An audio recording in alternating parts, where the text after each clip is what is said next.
Do you know your constitutional rights? Our founding fathers died to give every American citizen freedom of speech, due process, freedom of assembly, and the freedom to pursue life, liberty, and happiness. Rise, stand tall, be bold, and be grateful for your American heritage. This is the land of the free and the home of the brave, where everything is possible. And we are the people.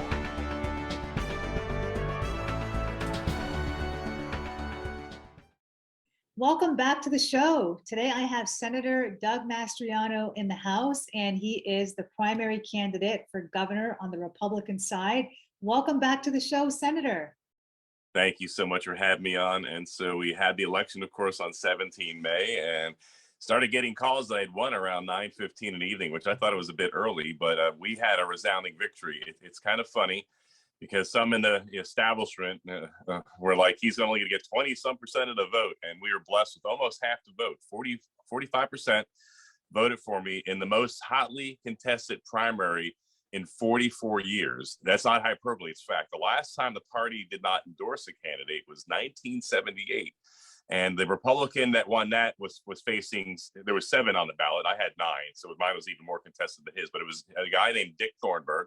He won with only a third of the vote, 33% of the vote. And he went on to be a 2-term governor of Pennsylvania. Here we are in a race of 9, and I got 45% of the vote. I won 55 of the 67 counties across the state. And, so it's this giant red map. And then you get a couple in the Poconos, Lou Barletta's hometown. And then, of course, the home counties for Dave White, Delaware County, and the home county for Bill McSwain, Chester County. They went with their hometown guy. I totally get it. But I even won Philadelphia County, Montgomery County, Bucks County, and of course Berks County, fantastic. So that anyone on our side would belittle or downplay this victory, it's just detached from reality, because it was a decisive win in this gubernatorial race.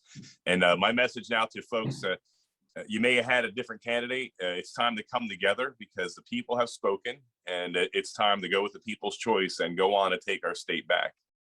Right. And this has been a landslide victory, definitely an unprecedented election. And listen, I want to wish you the best. I hope you become the governor. And with that, there's a lot of issues going on in Pennsylvania right now. And that's why I kind of wanted to have you on the show to address this, to speak to the Pennsylvanians at this time, to see what your plans are for the state to make Pennsylvania great again. Now, I do have a few issues I want to talk about, but I'm just going to open with religious liberty. So, as a Christian, or really just for religious liberty in general, we find that there's a lot of attacks from the current government or administration on this. So how would you address that issue? Because many people want to hear about that. Well, I think from a historic perspective, you think about William Penn, our founder, and he chose to become a Quaker. He was convinced to become a Quaker. They don't convert, they're convinced. And he accepted the Lord as a young man. And he belonged to the wrong church and had the wrong religious and political ideas. And he found himself 3 times in England in jail. He was mocked by the media. He was ridiculed by the press. He was condemned by magistrates and judges in England. And he went to jail thrice for his faith. Even the last time was 1671, just 11 years before he was we had Pennsylvania. And so he had a vision of a place that would become Pennsylvania, where people from around Europe at the time, he wasn't thinking globally, but now from around the world, they can come here and live their lives however they would see fit, and not how a governor or a president or a magistrate saw fit. He wanted no one to suffer for what they believed or what they didn't believe. And the idea that we've had so much freedom in Pennsylvania, and because of the freedom of Pennsylvania across the United States of America, it seems like we're coming close to a time where that just might end, because we're seeing how the media thinks it's okay to mock and attack people's beliefs. And I told the media during my victory party that I have no room for intolerance and bigotry in my campaign. And if there's reporters or outlets out there who routinely bash people's religious faiths, I don't care what their beliefs are, but bash their faith, whatever it is, deeply held convictions, I will not give them the time of day. Because the point of these public lynchings that they do because of people's faiths and their desires to express them or not is designed to oppress people, to shut you up, to get you to conform and comply, and to celebrate what they think is important. And last time I checked, this is America, and any military member, and I served most of my life in uniform here, we went off to war to defend these freedoms here, and so I'm not standing aside. So religious freedom in Pennsylvania, our motto is John 8:36. If Jesus set you free, you're free indeed. It's all about individual freedom. Amen. And under Pennsylvania, there will be no edicts or laws or rules that will infringe upon your privately held religious convictions. Whether you want to display them publicly or not, it's up to you. But you should be able to walk as free men and women, whatever you want to believe. And so under Governor Mastriano, there's going to be a new birth of freedom in Pennsylvania, and it's going to be beautiful. Well, amen to that. And coming back to John 8:36, I think the main topic here is freedom. We're talking about medical freedom, religious freedom. We're talking about mandates, all different types of freedom. Our freedom of speech, okay, so we're looking at the First Amendment as well. So we've never been more under attack. And I like what you said, that they want us to celebrate what they celebrate. And they, according to me, is the big bureaucracy, the government, right? So we don't do it their way. So really the question is how to handle this attack on our freedom. And coming back to some of our, biblical values just being attacked. We have pregnant men, okay? We have more abortion clinics being opened than ever. And we have the celebration of gay marriages, and just, we have an identity crisis, right? So what is your thought towards some of that? Well, and I'm glad you encapsulated what does this kind of freedom look like. And so we went through a time where we were told to follow the science, but now we're in a time where that the left, and they want to paint anyone they disagree with as extreme, and they are the extremists. The very same people who want to say that my philosophy, which is in line with our founding fathers, it's really no different than their ideals of individual freedom, individual responsibility. But their idea of allowing biological men to dominate female sports, that's extreme. If you have a daughter who's worked a good chunk of her life to excel in swimming, and she's doing pretty darn well, and then suddenly you have a biological male named Thomas coming in, going from almost 500 ranked on the men's team, 467 on the men's nationwide, now number one in female. Are you kidding me? That is extreme. You want to talk about extreme? We're talking about extreme where they want to tell you to take an emergency use only vaccine, and you either get that or you lose your job. That is extreme. I mean, I can go down the list here of extremism. So religious freedom in Pennsylvania is like, if you want to get that jab, go ahead, but you won't lose your job. We saw on the medical side here, beautiful people who risked their lives in the first year of COVID. We had no idea how bad it was going to be. We were told it was going to be a Spanish flu level catastrophe. Thank God it wasn't. 1918 catastrophe. But they went through the jobs every day not knowing the risk, and they were celebrated as heroes. Suddenly, because now there's a vaccine, a jab available, they're going to lose their jobs. Are you kidding me? We have people in the armed forces, great, beautiful, patriotic Americans, men and women, who are losing their jobs because they're ordered to take this experimental use only vaccine. And let me just elaborate a bit on that here, because I've heard this from people. They're like, but Doug, you were in the Army. You were like a pincushion. It's true.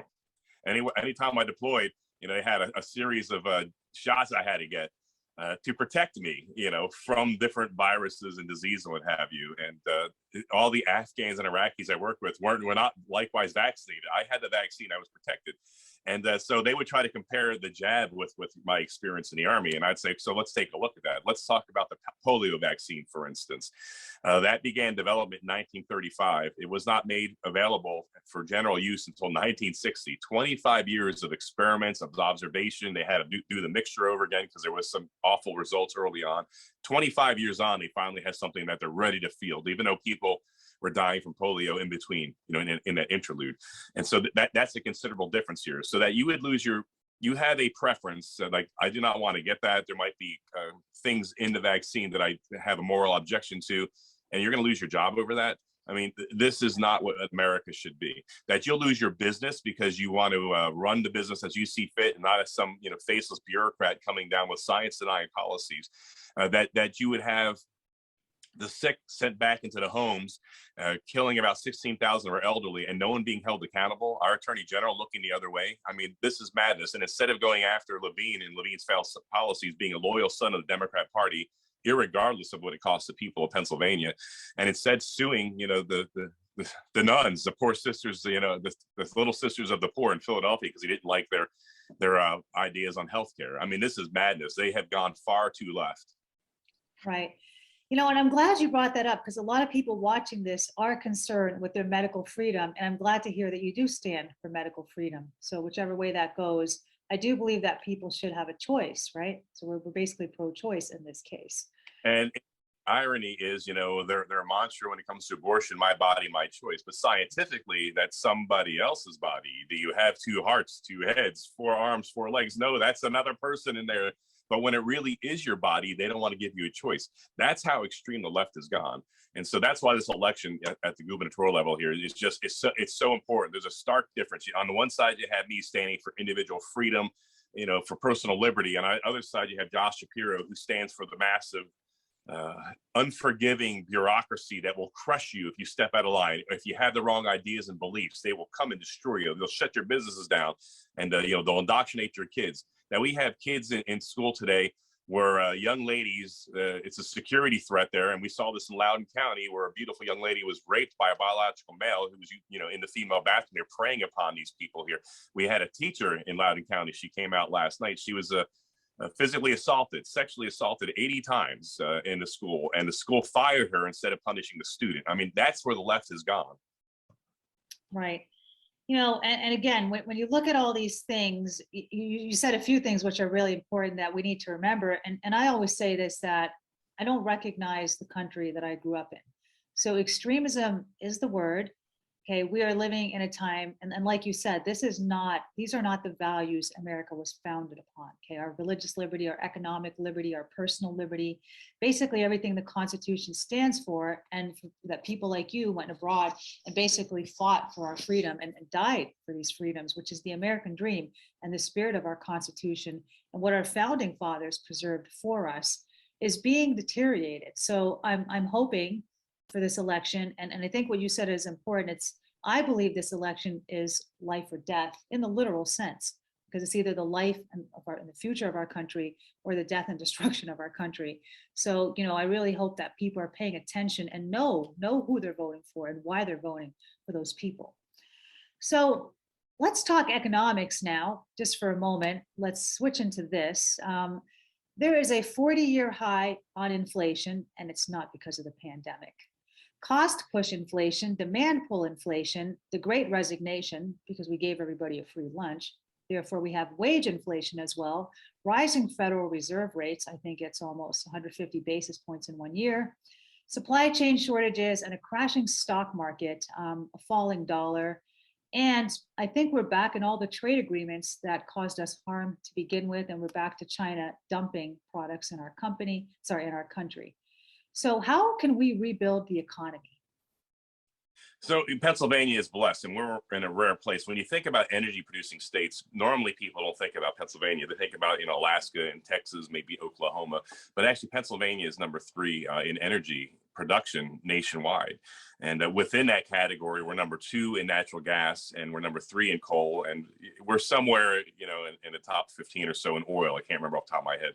And we have a special kind of oils. It's a bit different than what comes out of Texas and Alaska. But with economics, I say all that because we are walking on a literal gold mine in Pennsylvania. And they say, geologists and others who study this say, we have centuries of energy under our feet. We're just waiting to be developed.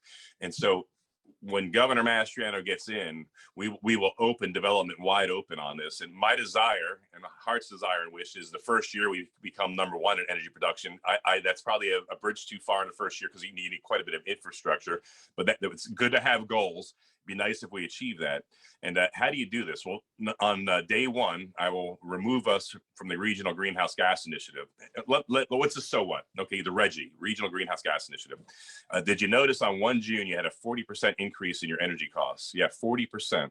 And thank you, Tom Wolf, for signing us up to this Paris Climate Accord, cap and trade thing where we have to pay for CO2 emissions. We're the 12th state in this regional conglomerate. And the only energy producing state. And according to our figures in the Senate, last I looked, it was about a $2 billion cost being a member of RGGI. And who pays for that? You and me. And so on day one in January, when I'm sworn in, executive order, we were out of RGGI. And what's the so what for the people? You're in the middle of winter, your energy costs should go down pretty quickly because of that single stroke of a pen. My competitor, Josh Shapiro, is a far left progressive radical Democrat. He not only believes in a regional greenhouse gas initiative, but he wants to shut down our energy sector. And it's going to kill the people he says that says he's fighting for. The Democrat Party doesn't care about the poor and middle class. They care about their wealthy donors, and they are no longer the people of the party.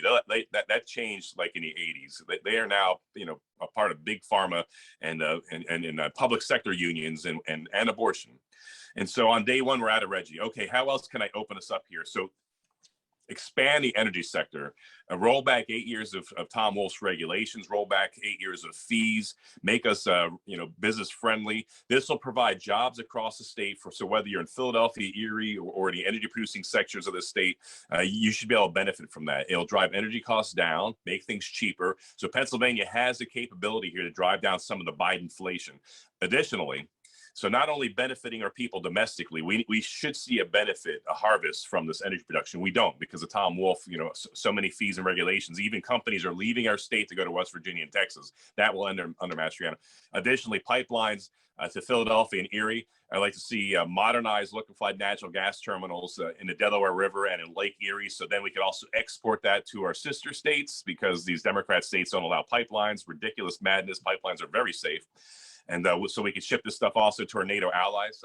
I worked a lot overseas, especially in the Baltic region, Estonia, Latvia, Lithuania. They all border Russia, next to Poland, below Finland. Lithuania is a partner of Pennsylvania. The former Minister of Defense told me in 2016, even though it might cost a little bit more, they want to buy Pennsylvania liquefied natural gas, get off of Russian oil and gas. And they even built a ship off of Klaipėda, and the ship's name is the Independence. Come on now. Well, we have a lot of shale oil, right? We have a huge natural oil industry, like you said, but I guess the current administration is not encouraging growth and production of that. Is that what I'm hearing? Yeah, in all sectors, in all energy sectors, Tom Wolf and little Josh Shapiro, they're beholden to the radical left green theories. And you think about how much energy does it cost to build a windmill? And you can look at these memes, how much energy it took to produce these windmills and solar panels. And literally, if the solar panels break, now you have poisonous toxins in your soil. What are you going to do with those old windmills? We saw the giant, pits that they have to bury these giant blades and towers in. And so there's a utility for balance. I'm great with looking for alternative means. I'm an Eagle Scout, more of an environmentalist than Shapiro would ever be, because I actually lived out in the woods there and had projects to preserve nature, what have you. But I'm also a realist here. We have energy, we have great clean coal, and let's open it up. I mean, it's heartbreaking. I got to meet on the campaign trail people that had good, solid, high-paying jobs in the energy sector, but with Biden and Tom Wolf's policies, they're finding themselves, without a job and now having, downsize quite a bit. That should not happen in Pennsylvania. Yeah, like the Keystone Pipeline. So what would you say is the main issue in Pennsylvania? What's the first step to make Pennsylvania great again? And you might have answered this, but if you could narrow it down to one issue, and I know there's many, what would you say? There's a lot of issues, but let's focus on overregulation. I'm talking about things that I can control as governor. So overregulation at the state level, we have 153,000 state regulations, and that affects you in millions of dollars of ways. It affects your businesses, it affects your cars, your livelihoods, where you live, how you're paid, affects your job, your employer. And so these 153,000 regulations are additional burdens, unfunded mandates on the citizens of the state, and people like us pay for it. If the big companies don't pay for that, they pass the cost down to us. Obviously, they would. And so my goal is in the first 100 days is to take us from 153,000 regulations to underneath 100,000 regulations. That should drive down prices and inflation and the cost of living pretty radically, around the state. Additionally, is putting a bit of a reining in the out of control bureaucracies. There's a lot of necessary jobs for the governor. There's lots of departments that work for the governor, and there's needs for many of them. There's 80,000 employees that work for 80,000 people work for the governor. You believe that? So, yeah, I do, because it's a liberal government, so I do believe it. People, I'm not going to go in and fire people willy-nilly left and right here, but we do need to have, where we need inspectors, we don't want dirty water, we don't want filthy air. I got it, but there needs to be a balance there, and it's not an either or proposition. We have if you look at China and look at Russia, and their energy production is filthy, it's dirty, it's damaging the planet. Here we've gone to great lengths here where there is pollution, it's minimized by so many control measures.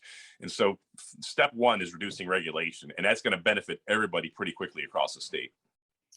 Okay, great. And what about all the business owners who were shut down during the pandemic, all these small entrepreneurs and small mom and pop shops, or even medium size? What would you say to them? Because a lot of them had suffered. So how would you help them to rebuild back better? I love it. I had to say it that way. Well, in step one, it's related to my previous dissertation there on regulations. Those regulations affect the small business owners greater than the big stores. Where we were in a bad situation when the giant, oftentimes left-leaning mega stores, box stores could be left open, but our neighbors' shops and stores had to be closed down during the COVID. It made no sense.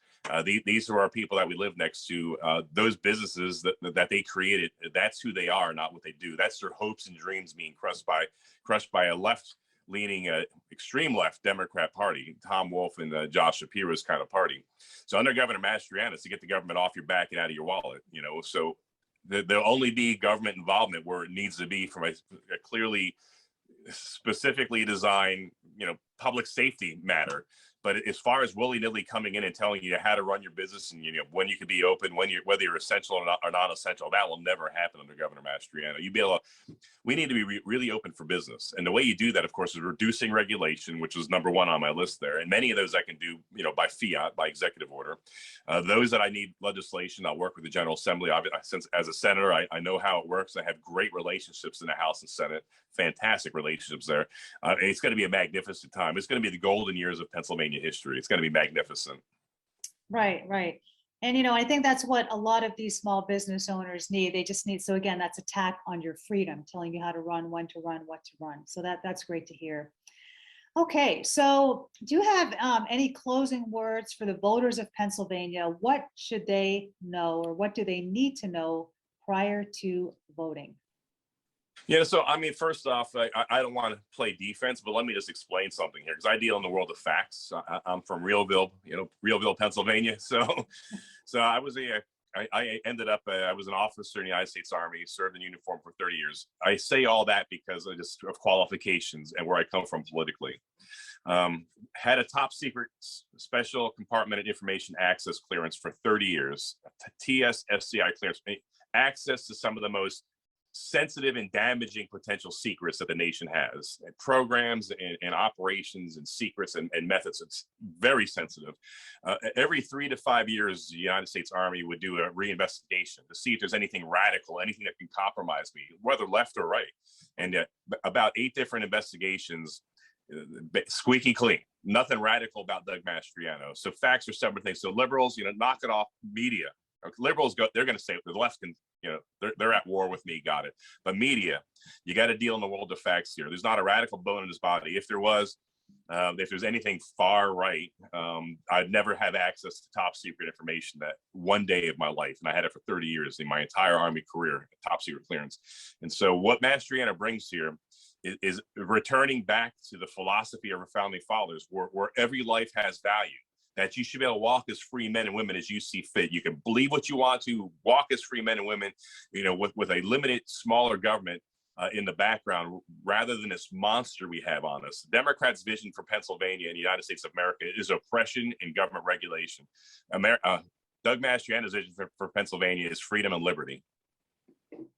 Right, and I want to just end with a quote here that Thomas Jefferson, I believe, said that all big governments, or all evil government, stems from big government. So when you have too much government, it's a problem, right? And it's just outgrown to a monstrous force. And I'm even speaking at the federal level at this point in our country. Like I said, many states have become unrecognizable. It's not just what we're dealing with here in Pennsylvania. All right. Well, it was an honor to have you on, Colonel Mastriano, Senator Mastriano. And I hope to have you back on soon for your victory interview. And thank you so much, viewers, for watching. If you enjoyed this episode, make sure to subscribe to our channel so you can catch the next episodes. God bless you all. Thank you. Thank you, my friend. Have a great night.